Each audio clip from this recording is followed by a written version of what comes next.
Hace 43 años se firmaban los tratados Torrijos-Carter, un hecho que materializó la lucha de miles de panameños que reclamaban soberanía y que abrió paso a la recuperación de nuestro territorio nacional.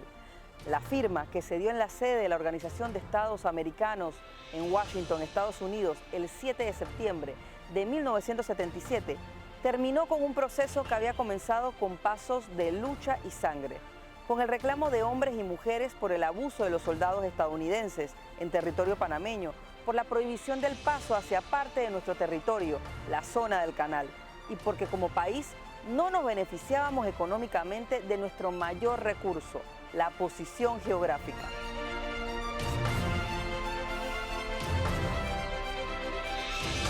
En la pluma que empuñó Omar Torrijos y Jimmy Carter aquel día, se unificaron con fuerza los reclamos, acciones patrióticas, las lecturas, la formación académica y política de los negociadores, de toda una generación, de quienes rechazaron los tratados Filox-Hines de 1947, el compromiso de la generación del 58 del Instituto Nacional, los mártires del 9 de enero del 64, las decisiones dignas del presidente Chiari, hombres y mujeres de distintos sectores, algunos conocidos, otros anónimos, pero que sin ellos, por ejemplo, no podríamos estar parados en este lugar, el edificio de la administración del canal.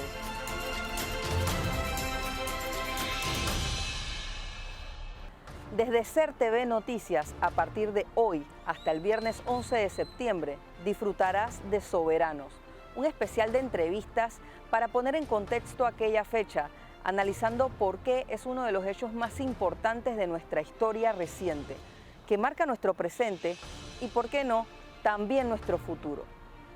Conoceremos todos los elementos que nos permitieron ser soberanos a 43 años de la firma de los tratados Torrijos-Carter.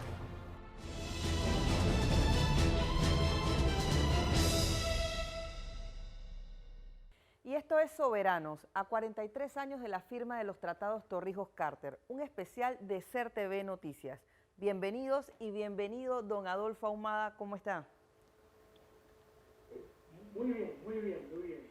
Nos alegra mucho tenerlo aquí con nosotros.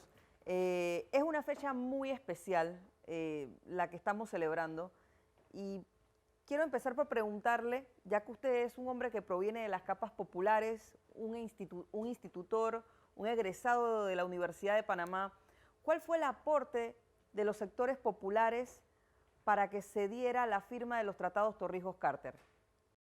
Los tratados Torrijos-Carter, como todo fenómeno de carácter nacional e internacional, tuvieron algunos antecedentes importantes que se fueron acumulando durante todo el transcurso del siglo XX y que tuvieron algunas expresiones populares, tal como usted las denomina, y que se reflejaron en el movimiento de las calles.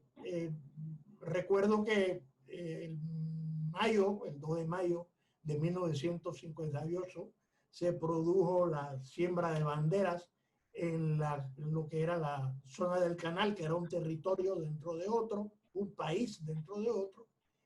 Y también recuerdo que el 12 de octubre de 1962, la Unión de Estudiantes Universitarios, en ese tiempo yo tenía el honor de ser el presidente de la Unión de Estudiantes Universitarios, organizamos una gran manifestación al Puente de las Américas en protesta porque los Estados Unidos estaban insistiendo en denominarlo Puente Ferry Thatcher Bridge, y la ciudadanía panameña, por distintas corrientes y sectores, había manifestado su aspiración de que se llamara Puente de las Américas. Entonces nosotros organizamos una movilización muy significativa, muy entusiasta, muy patriótica, y llegamos al puente en el preciso instante en que se estaba realizando la ceremonia de inauguración. 12 de octubre de 1962. Todo eso fue preparando las condiciones históricas a lo interno de Panamá para luego la explosión más significativa, que fue la del 9 de enero de 1964, que fue el día en el que tembló la tierra porque se produjo la conciencia nacional más consistente, más profunda, más definitiva, según la cual ya no era posible entenderse con los Estados Unidos a base de meras revisiones del Tratado Heywood-Varila de 1903, sino que ese tratado había que reemplazarlo profunda, completa y enteramente para poder superar las contradicciones o diferencias existentes entre Panamá y los Estados Unidos por razón de la existencia de tres factores. En la zona del canal, que a mi juicio era el más significativo e impactante, las bases militares de los Estados Unidos en territorio panameño y el canal de Panamá, que era la expresión de la posición geográfica del país. Ahora, usted habla de una acumulación política y también de una generación formada, consciente. ¿Qué otras características tenía su generación, la de esos muchachos que discutían política, que se iban a las calles, pero con un propósito que era el de la expulsión de las bases militares y la recuperación del territorio nacional? Mire, el destino trae consecuencias, el destino trae formas de convivencia, conductas públicas y conductas individuales. A mí me tocó negociar con los Estados Unidos una parte del Tratado Torrijos-Carter, que fue precisamente el de las bases militares. Y desde la época juvenil del Instituto Nacional y luego en la Universidad de Panamá, esa era una de las preocupaciones de esa generación que se formó con estas preocupaciones, con estos criterios por delante. Nosotros leíamos a Joaquín Belén. Joaquín Beleño escribió Luna Verde, que es una de las novelas que abren el pensamiento y abren el conocimiento de la realidad nacional. Y nosotros nos reuníamos los sábados en la mañana en la Universidad de Panamá a discutir libros. Uno leía un libro y los otros hacían preguntas y comentarios y se formaban y surgían discusiones, intercambios de puntos de vista, y eran libros sobre la realidad nacional y la realidad internacional. Teníamos círculos de estudio. Yo participé en el círculo de estudio Victoriano Lorenzo. Ahí uno de los miembros era Eduardo Santos Blanco, que murió en el levantamiento guerrillero del Cerro Tute. Y por eso éramos grandes amigos. Esa generación sabía que tenían un objetivo. El objetivo era cómo llegar al convencimiento de todas las capas de la sociedad panameña de que Panamá merecía tener el control del uso de su posición geográfica y de la ruta crítica, que por un lado estuvo en manos de los españoles, después estuvo en manos de los franceses, después estuvo en manos de Colombia, después estuvo en manos de los Estados Unidos. Pero esa ruta crítica de comunicación interoceánica entre el Pacífico y el Atlántico nunca estuvo en manos de Panamá hasta cuando vino el Tratado Torrijos-Carter de 1977. Y nos sentimos todos orgullosos, don Adolfo. Es así, es así. Es una fecha muy importante y fue un gran logro realmente. Y tengo la pluma en la mano porque cuando usted habla hay que tomar nota, realmente. Es importante, es muy importante. Don Adolfo, vamos directamente al tema de las negociaciones, es decir, la llegada, la irrupción de ese liderazgo del general Omar Torrijos y de aquel coordinador histórico de los negociadores que fue Rómulo Escobar Betancourt. A mí me duele mucho que no esté con nosotros, bueno, no está con nosotros Omar Torrijos, no está con nosotros Rómulo Escobar Betancourt, no está con nosotros Edwin Fábrega, no está Flavio Velázquez, no está Carlos Alfredo López Guevara, no está el embajador motor del Tratado del Canal, Gabriel Luis Galindo. Y entonces da un dolor que todos esos amigos y compañeros que estuvieron ejerciendo un papel de gran magnitud en las aspiraciones nacionales ya no estén con nosotros.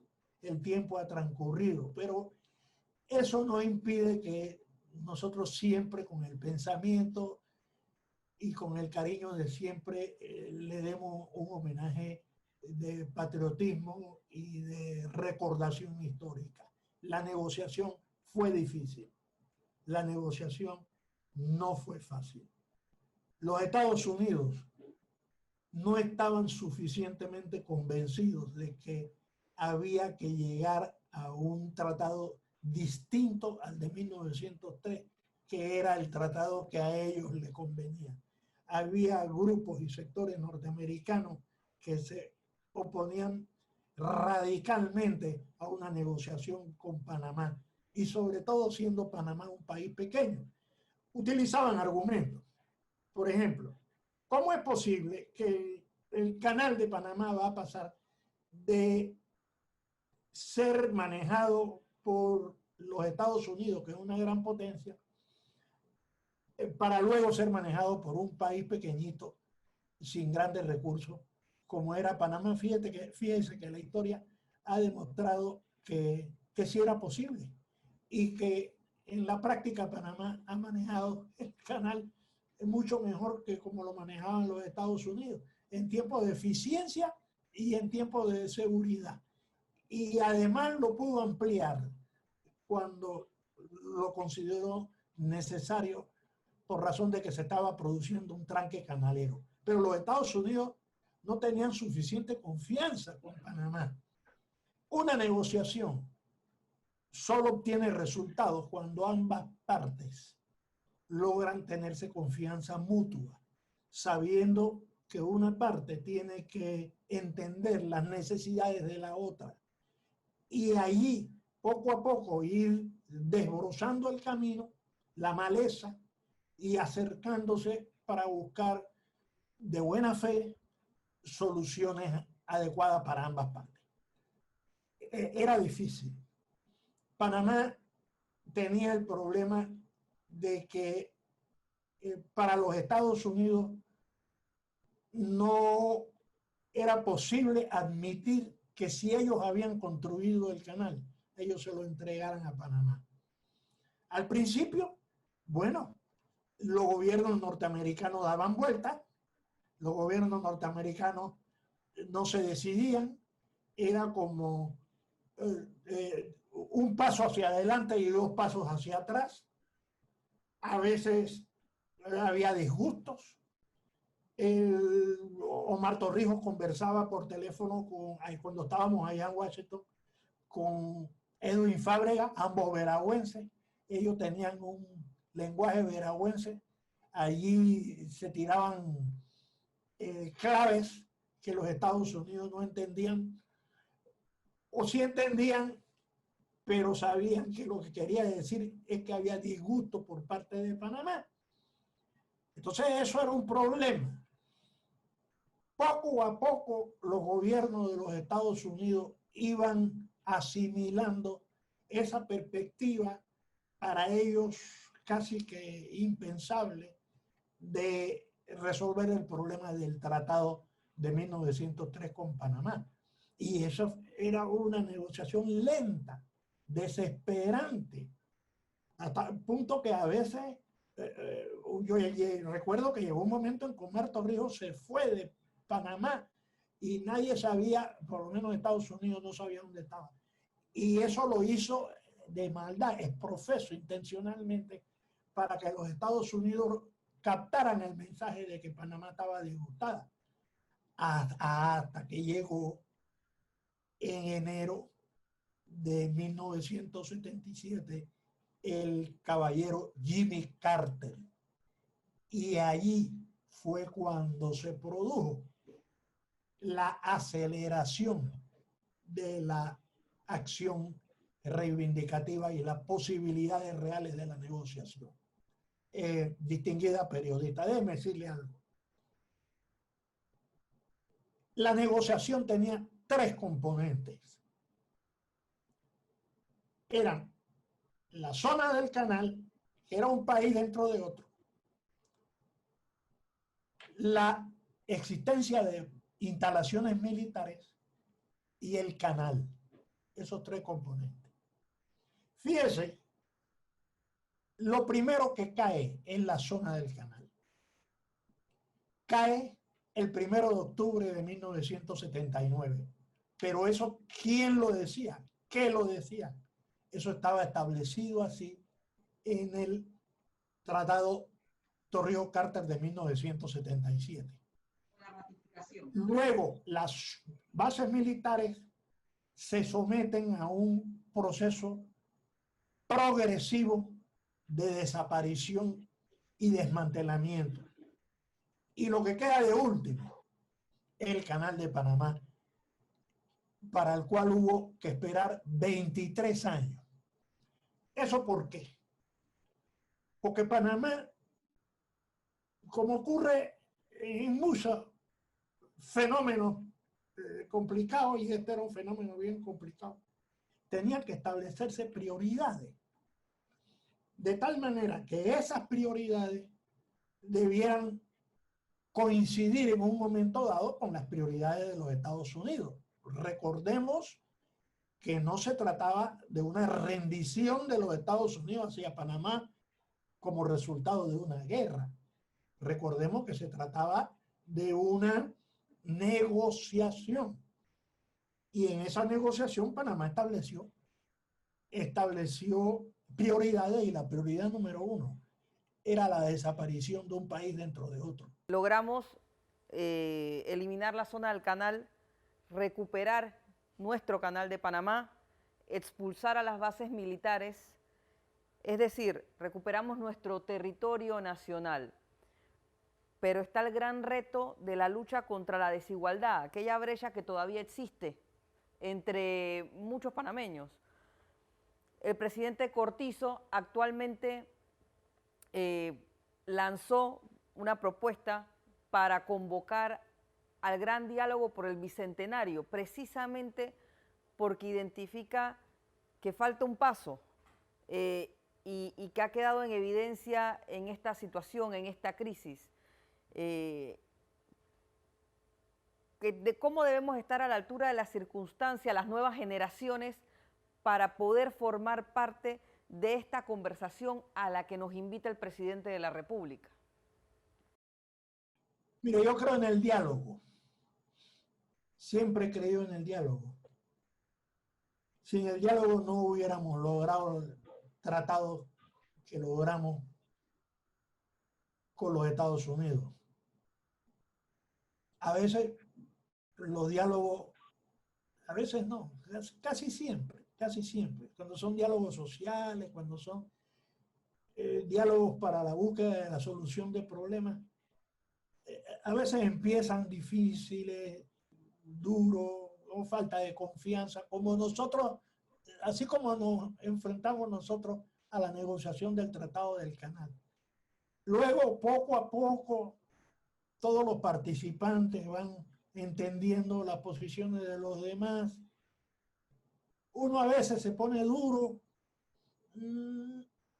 a veces hay que flexibilizar posiciones, y en efecto, ojalá que todos los sectores nacionales estén en disposición de conversar y de buscar fórmula de solución de los problemas para esta patria doméstica que nosotros no resolvimos con el Tratado Torrijos-Carter. Nosotros resolvimos la patria internacional, pero la doméstica quedó pendiente. Y ahora esa patria doméstica necesita de la colaboración de todos los que puedan ayudar a entender el fenómeno y a saber, nunca olvidar que tenemos una tarea por delante, que resolvimos una tarea, pero tenemos la otra tarea por delante. Cuando nosotros militábamos con tanto entusiasmo en el Instituto Nacional y en la Universidad de Panamá, creíamos, quizá ingenuamente, que podíamos resolver los dos factores, tanto el tema del canal como la patria interna, es decir, los problemas de la desigualdad social. Y luchamos por ambas cosas. Y algunos tuvimos experiencias amargas por esa lucha. Pero, desde luego, llegamos a una etapa que es la que estamos ahora celebrando 43 años de esa etapa, pero todavía quedó la otra, la de la solución de los problemas de la subsistencia de la gente y sobre todo del trabajo, de la necesidad de la creación de nuevas fuentes de trabajo, que quizás debe ser la prioridad número uno. Muchas gracias, don Adolfo. Se nos terminó el tiempo, pero ha sido un gusto conversar con usted.